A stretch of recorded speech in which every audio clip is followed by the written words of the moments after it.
તાંદલજા વિસ્તારમાં રહેતી લઘુમતી સમાજની એક યુવતીએ વિધર્મી યુવક સાથે ઘરે કયા વગર નાસી જતા યુવતીના પરિવારજનો તથા વિસ્તારના સામાજિક અગ્રણીઓ સાથે રહીને જેપી રોડ પોલીસ સ્ટેશનમાં યુવક વિરુદ્ધ ફરિયાદ કરવા પહોંચ્યા હતા।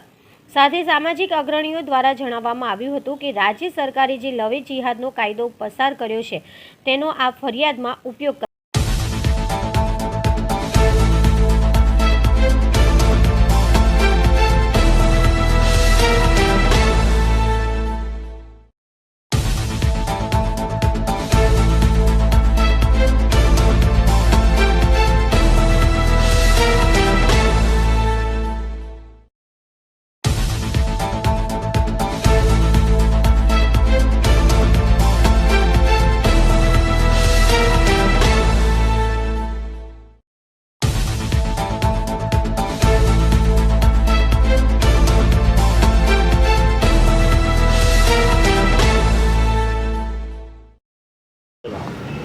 हाँ सर, आप कहाँ कई बाजू आया छो ने शा माटे तमे अहींया अरजी करी? અમે તાંદલજા મહાબલીપુરમથી આવ્યા છે। અમારી બેન મિસ થઈ ગઈ છે, નાઝનીન પઠાણ। એમના રિગાર્ડિંગ અમે કમ્પ્લેન કરવા માટે આવ્યા છે। મારી બેન આશરે 29 વર્ષથી છે। એ છેલ્લા 7 વર્ષથી ઈસા હોસ્પિટલમાં જોબ કરે છે અને તે રેગ્યુલર ટાઈમ પર જોબ પર જાય અને રેગ્યુલર ટાઈમ એનો પૂરો થતાં ઘરે આવી જાય છે।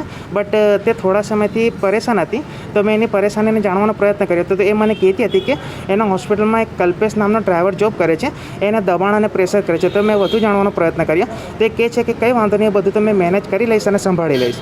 બટ તારીખ 31/3/2021ના રોજ એ મારી બેન જોબ જવા માટે ઘરથી બહાર તો નીકળી, બટ એનો નંબર છે ત્યાર પછી ઘરે નહીં, એનો નંબર સ્વિચ ઓફ થઈ ગયો છે અને ત્યાં કલ્પેશ નામનો જે ડ્રાઈવર જોબ કરે છે એ પણ એનો ફોન સ્વિચ ઓફ થઈ ગયો છે અને એ પણ જોબ પર નહીં જતો।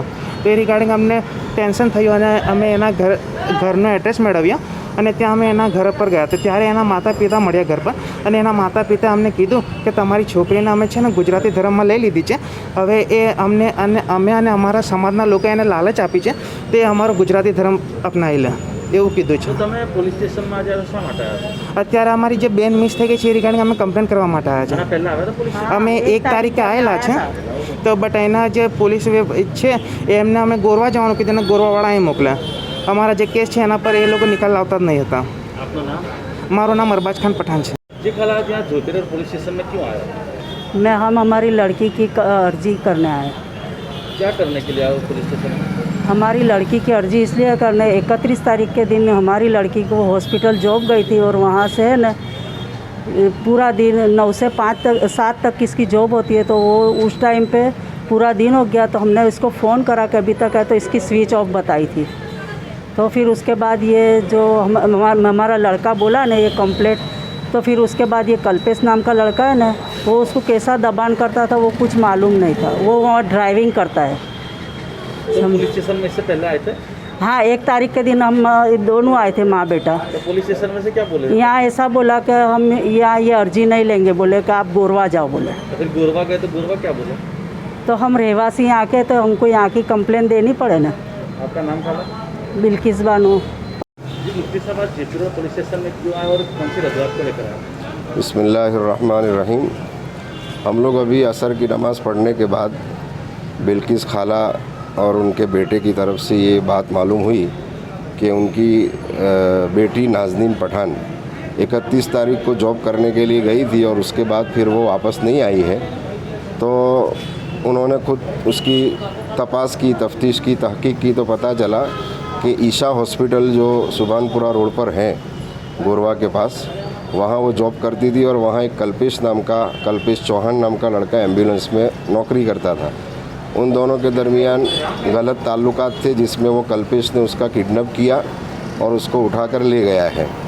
जब उसके यानी नाज़नीन पठान के घर वाले कल्पेश चौहान के यहाँ पता चलने के बाद गए तो कल्पेश चौहान के पिता अशोक चौहान और उसकी मदर ने ये कहा कि तुम्हारी लड़की अब हिंदू बन गई है और हमने उसको मकान की और अच्छी जॉब की लालच दी है, उसको कार वगैरह दिलाएंगे, इसलिए अब वो दोबारा तुम्हारी तरफ नहीं आएंगे। तो इससे ये पता चला कि ये भगवा लव का जो एक स्पेशल प्लान चल रहा है और उसको लव जिहाद का नाम देकर दबाने की कोशिश की जा रही है। तो ये उसी की कोशिश में था कि भगवा लव में इस लड़की को फंसाया गया और उसको बाकायदा अपने घर से, अपने माँ बाप और परिवार से दूर कर दिया गया। जब अभी गुजरात सरकार ने लव जिहाद के नाम पर कानून लागू किया है, तो हम गुजरात सरकार से अपील करते हैं कि वो किसी भी तरह जो कार्रवाई हिंदू बहन के लिए होती है वही कार्रवाई हमारी ये मुस्लिम बहन गई है उसके लिए भी हो, उसमें कोई भेदभाव न किया जाए। और ख़ास करके मैं हमारी सांसद रंजन बेन भट्ट को कहूँगा कि नागरवाड़ा जैसे वो एक बेटी की माँ बनकर पहुँच गए थे, यहाँ पर भी वो आएँ और इस बेटी की माँ को भी तसल्ली देकर ये कहें कि भाई वो भी उसी की बेटी थी, ताकि भेदभाव का जो माहौल यहाँ बना हुआ है वो दूर हो। और ये लोग 1 तारीख को जेपी पुलिस स्टेशन में फरियाद देने के लिए आए थे, तो इनकी फरियाद भी नहीं ली गई। इससे भी ये पता चल रहा है कि ये मुस्तकिल सोची समझी साजिश के तहत काम हो रहा है और इसमें मुसलमानों को इग्नोर करने की पूरी कोशिश हो रही है। तो गुजरात सरकार को चाहिए कि ये जो कानून अभी वो नया बनाने जा रहे हैं उसी के मुताबिक यहाँ ये लोग गोया के कार्रवाई करें।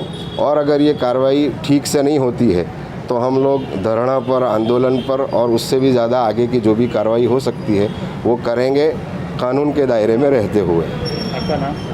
मुफ्ती मोहम्मद आरिफ हकीम फलाही, अकोटा गांव, वडोदरा। અમારી એની